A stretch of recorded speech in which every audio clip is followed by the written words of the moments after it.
ఒక్క మెసేజ్ మంత్రి లోకేష్ తక్షణ స్పందన. సోషల్ మీడియా వేదికగా మీరు ఎప్పుడు లోకేష్ గారిని ట్యాగ్ చేసి మెసేజ్ పెట్టినా వెంటనే స్పందిస్తున్నారు. వాళ్ళకి న్యాయం జరుగుతుంది. అనేక ఉదాహరణలు ఉన్నాయి. ట్విట్టర్ వేదికగా, ఫేస్బుక్ వేదికగా లోకేష్ గారిని ట్యాగ్ చేసి మెసేజ్ పెడితే క్షణాల్లో కాకపోయినా గంట లోపైనా స్పందించి ఆ ట్వీట్ పెట్టిన వరకు, ఆ పోస్ట్ పెట్టిన వరకు ఆయన సహాయం అందజేయటం నిత్యం చూస్తూనే ఉన్నాం. ప్రతిరోజు అలాంటివి చాలా జరుగుతూనే ఉన్నాయి. కానీ నిన్న ఒక ట్వీట్కి సంబంధించి ఆయన తక్షణ స్పందించడం, ఒకరి అవయవ దానం మరొకరికి ప్రాణదానం. మంత్రి నారా లోకేష్ మరోసారి మానవత్వం చాటుకున్నారు. మంత్రి లోకేష్ సకాలంలో స్పందించడంతో ఒకరి అవయదానం మరొకరికి ప్రాణదానం చేయనుంది. సొంత ఖర్చులతో గుండె తరలింపునకు ప్రత్యేక విమానం ఏర్పాటు చేయడమే కాకుండా గ్రీన్ ఛానల్కు మార్గం సుగమం చేసిన నారా లోకేష్కు ఆయా కుటుంబ సభ్యులు రమేష్ హాస్పిటల్ వైద్యులు కృతజ్ఞతలు తెలిపారు. గుంటూరు రమేష్ హాస్పిటల్స్లో తీవ్ర అనారోగ్యంతో చేరిన చెరుకూరి సుష్మ బ్రెయిన్ డెడ్ అయ్యారు. జీవోత్సవంలా మారిన తమ ఇంటి వెలుగు సుష్మ మరణం సజీవం చేయడానికి కుటుంబ సభ్యులు నిర్ణయించుకున్నారు. ఆమె అవయవ దానానికి అంగీకరించారు.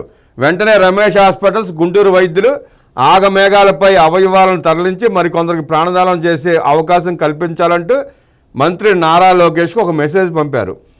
క్షణాల్లో స్పందించిన మంత్రి గుండె తరలింపులకు అవసరమైన ప్రత్యేక విమానం ఏర్పాటు చేశారు. గుంటూరు నుంచి గన్నవరం విమానాశ్రయానికి గుండెను చేర్చేందుకు గ్రీన్ ఛానల్ ఏర్పాటు చేశారు.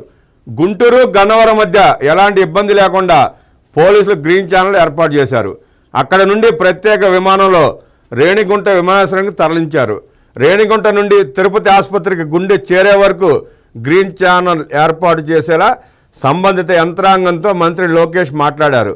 అసాధ్యం అనుకున్న పని మంత్రి నారా లోకేష్ సొంత ఖర్చుతో ప్రత్యేక విమానం ఏర్పాటు చేయడంతో సుసాధ్యం కావడంతో గుండె మార్పిడి విజయవంతం చేసేందుకు వైద్యులు యుద్ధ ప్రాతిపదికన ఏర్పాట్లు చేసుకున్నారు.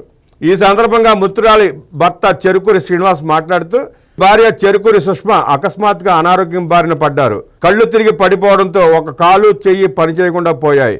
వెంటనే రమేష్ హాస్పిటల్స్కు తీసుకురావడంతో వైద్యులు చికిత్స అందించారు. రమేష్ హాస్పిటల్ వైద్యులు అత్యుత్తమ వైద్యం అందించినప్పటికీ నా భార్య కోమాలోకి వెళ్లారు. బ్రెయిన్ డెడ్ అయినట్లు వైద్యులు మాకు తెలిపారు. అవయవ దానం వల్ల ఇతరుల జీవితాల్లో వెలుగులు నింపే అవకాశం ఉందని సూచించారు. మా పిల్లలతో చర్చించి అవయవ దానం చేయాలని నిర్ణయించుకున్నాం. హాస్పిటల్ యాజమాన్యం మంత్రి నారా లోకేష్ సహకారంతో తిరుపతిలో ఉన్నవారికి గుండె అందించడం సంతోషంగా ఉంది.